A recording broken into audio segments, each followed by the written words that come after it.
Migraine తలనొప్పి నివారించడానికి ఆయుర్వేద ఔషధం ఎలా తయారు చేయాలో ఇప్పుడు తెలుసుకుందాం.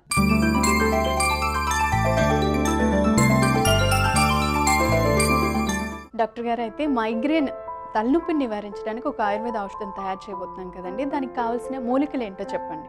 ఈ తలనొప్పిని నివారించుకోవడానికి మనం ఒక అంటే ముక్కులో డ్రాప్స్ లాగా వేసుకునేటువంటి ఒక ఔషధాన్ని తయారు చేయబోతున్నాం. ఇది తయారు చేసుకోవడానికి ఏంటంటే మొట్టమొదట మనం తీసుకోవాల్సినటువంటిది మారేడు వేళ్ళు. ఈ మారేడు వేళ్ళు ఏంటంటే ఈ మారేడు వేళ్ళు వాత దోషాన్ని తగ్గించడంలో చాలా బాగా పనిచేస్తాయి. అందుకని మారేడు వేళ్ళు తీసుకుని దీన్ని ఎండబెట్టేసి చూర్ణంలాగా చేసుకోవాలి. ఈ చూర్ణాన్ని సుమారుగా ఒక 30 గ్రాముల పరిమాణంలో తీసుకోండి. మనం తర్వాత తీసుకోబోయేది ఏంటంటే తిప్పతీగ. తిప్పతీగను కూడా మొత్తం తీగ మొత్తాన్నే వాడేసుకోవచ్చు. మనం తీగ మొత్తాన్ని ఎండబెట్టి చూర్ణం చేసుకోవచ్చు. ఈ తిప్పతీగను చేసినటువంటి చూర్ణాన్ని ఒక 30 గ్రాముల పరిమాణంలో, అంటే ఇందాక మనం తీసుకున్న మారేడు వేళ్ళు 30 గ్రాములు, అలాగే తిప్పతీగ కూడా 30 గ్రాములే తీసుకోవాలి. అంటే ఇప్పుడు మనం తీసుకున్నటువంటి 2 మూలికల్ని కలిపేసి ఒక కషాయం లాగా చేసుకోవాలి మొట్టమొదట. తర్వాత మిగతా మూలికలు అందులో కలుపుతాం అనమాట. మనం ముందు కషాయం పెట్టేసి ఆ కషాయం కాగుతూ ఉండగానే మనం మిగతా మూలికల్ని కలుపుకుందాం. కొద్దిగా తీసుకోండి, మూకుట్లో వేసేసి చూర్ణాన్ని. దీనికి దాదాపుగా 8 రెట్లు, అంటే మీరు ఒక 60 గ్రాముల చూర్ణం తీసుకున్నారు కనుక 1/2 లీటరు నీటిని కలిపేసి ఒక కషాయం లాగా కాచండి.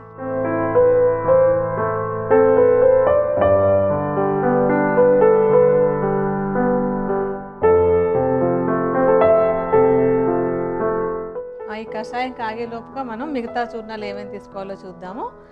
అందులో ఏంటంటే మొట్టమొదటి మనం తీసుకునేటువంటిది సొంఠి. సొంఠి ఏంటంటే ఇది ఒక న్యాచురల్ పెయిన్ కిల్లర్ లాంటిది. నొప్పి తగ్గించడానికి ఇది బాగా తోడ్పడుతుంది. అలాగే వాత దోషాన్ని కూడా బాగా తగ్గిస్తుంది. అంటే ఎక్కడైనా కొంచెం నర్వ్స్ స్టిమ్యులేట్ అవ్వకపోయినా, లేకపోతే కఫదోషం ఎక్కువై మైగ్రేన్ తలనొప్పి వస్తున్నా కూడా అది తగ్గించడానికి కూడా ఈ సొంఠి బాగా ఉపయోగపడుతుంది.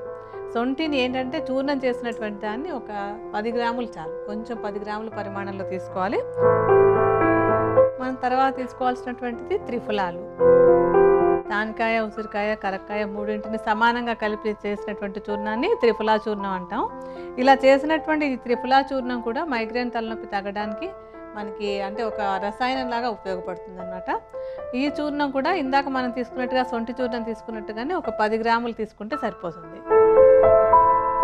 ఇంకా ఇందులో మనం ఆఖరిగా వేసుకునేది ఏంటంటే ఎష్టి మధు చూర్ణం. ఎష్టి మధు కూడా ఏంటంటే ఒక చక్కటి రసాయనం లాంటిది. త్రిఫలాల లాగానే ఎష్టి మధు కూడా ఒక మంచి రసాయనం. ఈ రసాయనాలన్నీ కూడా శరీరంలో అక్కర్లేని క్రియలు ఏమైనా జరుగుతుంటే కనుక వాటిని కరెక్ట్ చేయడానికి హెల్ప్ చేస్తాయి. ఈ ఎష్టి మధును కూడా చూర్ణంలా చేసుకుని ఈ చూర్ణాన్ని కూడా ఒక 10 గ్రాములు తీసుకుంటే సరిపోతుంది. ఈ చూర్ణాలను ఇప్పుడు కొంచెం నీళ్లు కలిపి ఒక పేస్ట్ లాగా తయారు చేసి ఉంచుకుందాం. మనం కొద్దిగా నీళ్ళు కలిపేసి ఒక ముద్దలాగా తయారు చేద్దాం.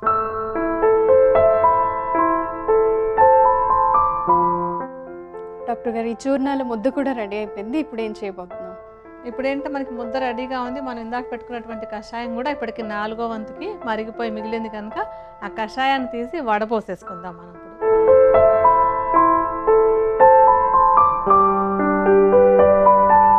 ఇప్పుడు ఏంటంటే ఈ కషాయంలో మనం పెట్టుకున్నటువంటి ముద్దను కలిపేసుకోవాలి. మనం విడిగా చూర్ణాల ముద్దను పెట్టాం కదా, ఆ చూర్ణాల ముద్దను కలిపేసేయండి.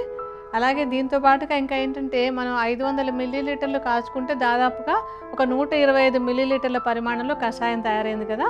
దీంట్లో మనం పాలు కూడా కలుపుకోవాలి. దాదాపుగా ఒక 100 మిల్లీలీటర్ల పాలని మనం ఇందాక పెట్టుకున్నటువంటి చూర్ణాల ముద్దని కూడా కలిపేసుకోవాలి.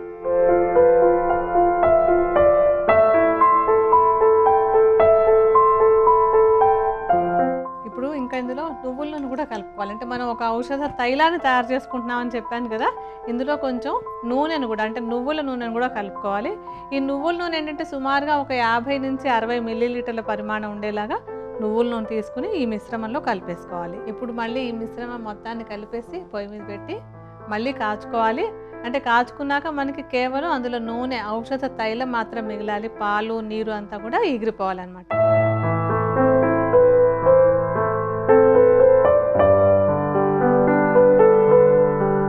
ఆ మూలికల్లో ఉండేటువంటి ఔషధం అంతా కూడా మనకి తైలంలోకి వచ్చేస్తుంది. ఇప్పుడు మనం ఆ తైలాన్ని వడబోసుకొని తీసుకుందాం.